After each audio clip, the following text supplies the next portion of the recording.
Good morning. This is Kevin Knight with the Eastern Volleyball Network, also known as the Cookieman. This is Giora Selau's house in beautiful Wilmington, North Carolina. It's on a Saturday. Got a tournament today in late November, which is kind of cool. I've actually never done this before, but enough people have asked about my cookie baking process that I figured I'd take y'all through it. So I'm actually going to set up a small camera in Giora's kitchen. Thank you for letting me use your kitchen to bake. And I'm gonna take, I guess, whoever ends up watching this, a little bit through my cookie process. So this is Giora's house.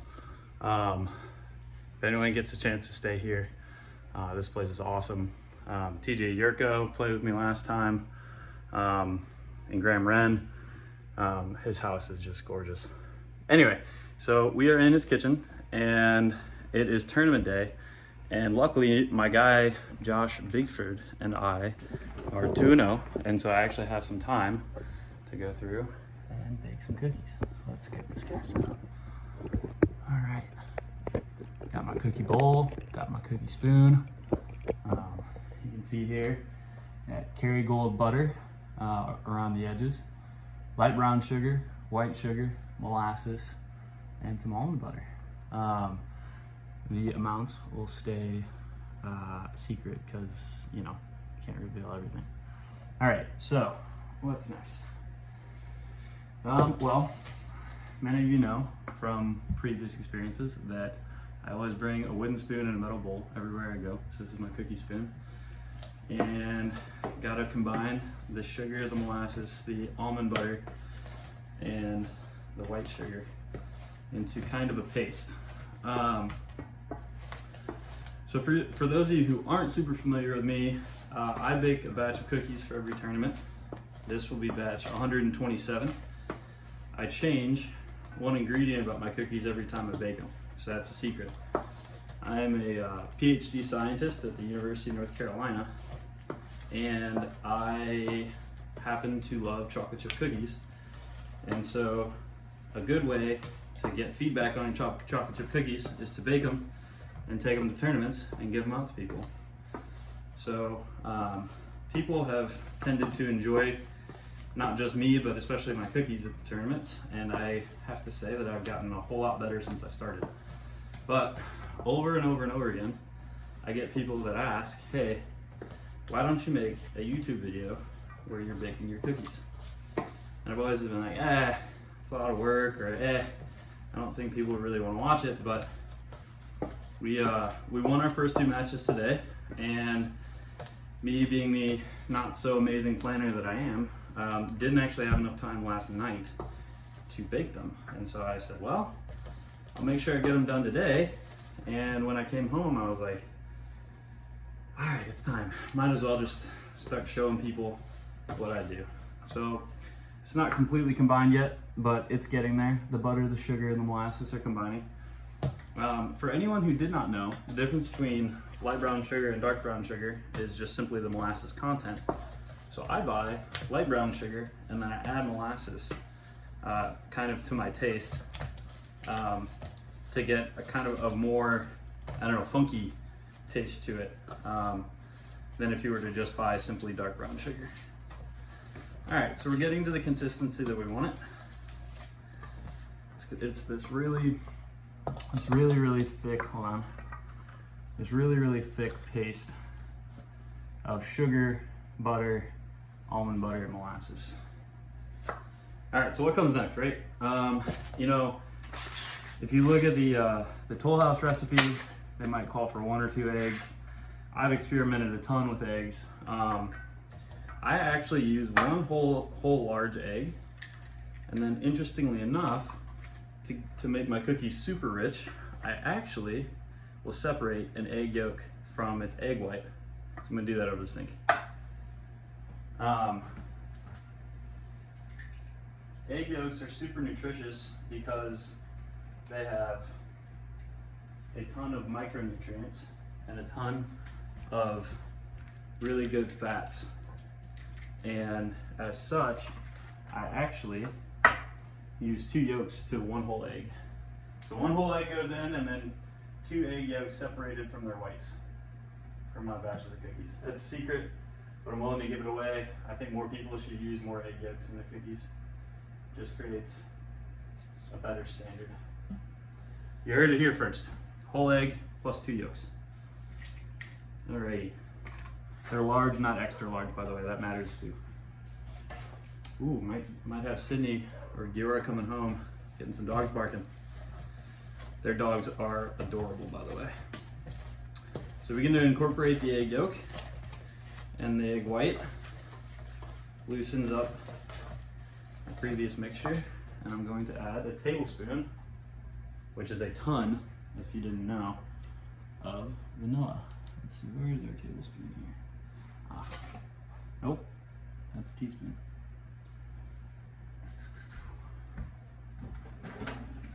A tablespoon. You can tell I baked in the kitchen before. I already in this kitchen before. I already know where everything is. Here's our tablespoon. All right, so that's really going to loosen things up.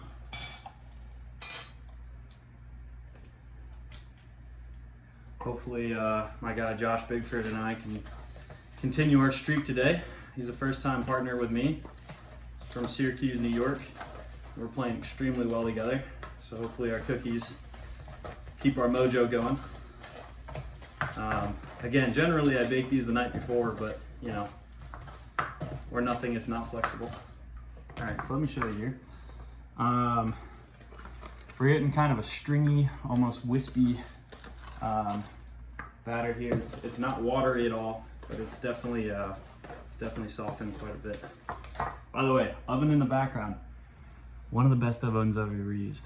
It is convection heat, so it actually cooks the outside of the cookie faster than the inside, meaning you can get super crispy on the outside, super soft in the middle. Sydney did a great job with that one. All right. So I'm actually gonna wash up a little bit before we start our flour. I use King Arthur flour. Thank you, Mama Forensic. Kyle Forensic's mom in Virginia Beach suggested I do that. King Arthur is a great brand. Regular flour does work just fine, but King Arthur is slightly superior in the way it tastes. And then another secret is I have a little bit of espresso powder I'm gonna add in. Let's see, where's our 1 cup? 1 cup's here, flour's here. All right, wash the hands off. Get this dough ready.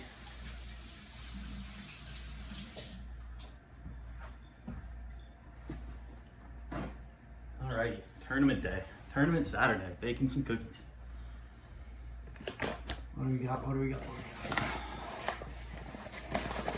So level cup of flour, roughly 170 grams. I have weighed all this stuff up. Incorporate this, kind of fold it in. It's super soft, super easy to get the dough to start soaking up the flour. And then to that, I'm actually gonna add a 1/2 teaspoon of baking soda. Baking soda helps the cookies rise, gives it a fluffier bake here. All right. So 1 cup there, 1/2 teaspoon there. We're starting to get what resembles some cookie dough. Go with our 2nd cup of flour. All-purpose King Arthur, and then just a bit of kosher salt. Incorporate that. I'll do it for the camera here. Oh, I will not do it for the camera because I just spilled some flour. See, I learn on the go.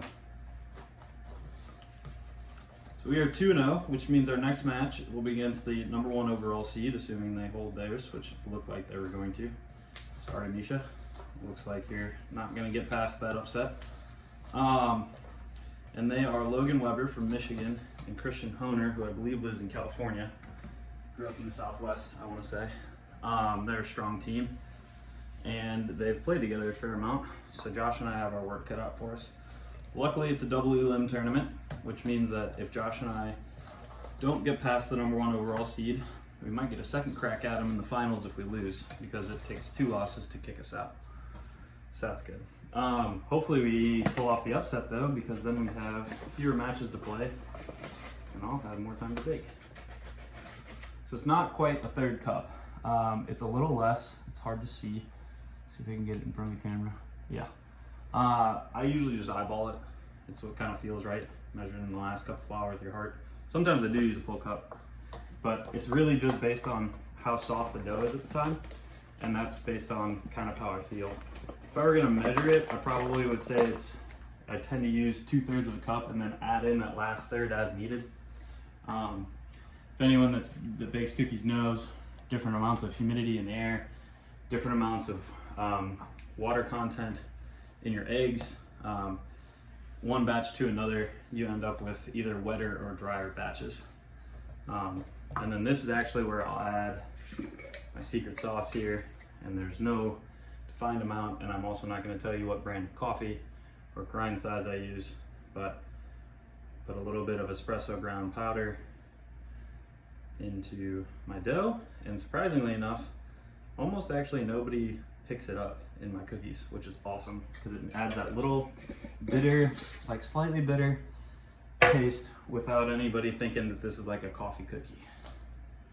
I've also had one request today for a cookie without chocolate chips, so I might actually fulfill that request just to see what my dough tastes like. Never really done that before. You'd think after 127 batches I would have baked a cookie without chocolate chips in it before. All right, so for this last little bit, the dough is kind of loosely packed at this point. So what I'll do is I'll wipe off my cookie spoon. Love my cookie spoon. It's been with me through a lot of batches. I actually finish the dough with my hands. The heat from my hands, I guess, for some reason, at least my theory behind it is the heat from my hands helps it to combine. And seems to be what's going on here. I don't know. I do it because it works, let's be real honest.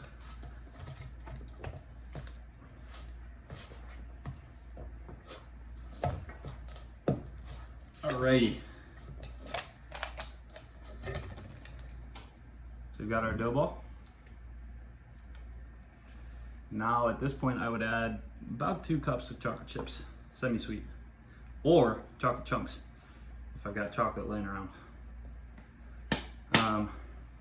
Another little secret, if you have any citrus lying around, so lemons, limes, whatever, and Giora happens to have limes around.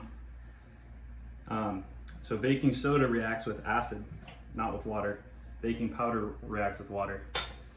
So cut a small wedge of a lemon or half of a small lime and squeeze it onto the dough. This is another one, you actually don't taste it in the final cookie, unless you were to use like a whole lemon or a whole lime. But the acid in the citrus helps the baking soda react, creates a fluffier cookie. True facts. Sometimes I let the dough freeze and then thaw. That will not be the case here because I do not have time, because it's Saturday, it's literally tournament day. And I actually forgot a step. My only step I forgot is I normally like to preheat my glass pans. So let's see if they have a glass pan.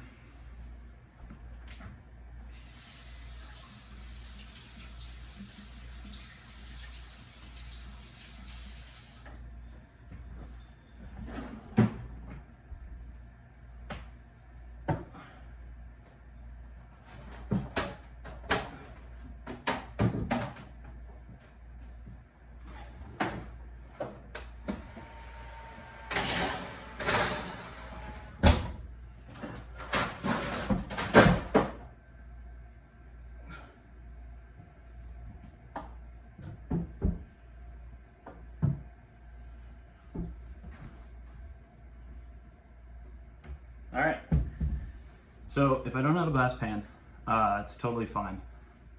Metal pans will do, but you gotta make the cookie size a little bit smaller. So if I have a glass pan, I'll preheat the glass pan and then put the oven on 360, 370 and cook them for like, I cook some big cookies. So I'll cook them for like between 15 and 18 minutes. With a metal pan, it's more traditional. Those kind of cookies I'll cook maybe this big around, and I'll really only stick them in for like 8 or 9 minutes, especially on convection, and they'll come out beautiful and golden brown. I don't think I'm going to actually take you through the entire baking process. I could sit here and talk to you about my cookies for a while. I don't really feel like doing that. So what I'm gonna do is I'm gonna finish here with, I'm gonna take 2 cookie balls out. So this is roughly gonna be the size of the cookie ball here. And I'm gonna do 2 with no chocolate chips. And then I'm gonna add my Nestle semi-sweet chocolate chips. There's roughly 2-ish cups in this smaller bag. Might be a cup and 3/4. I think it's 2 cups actually. And then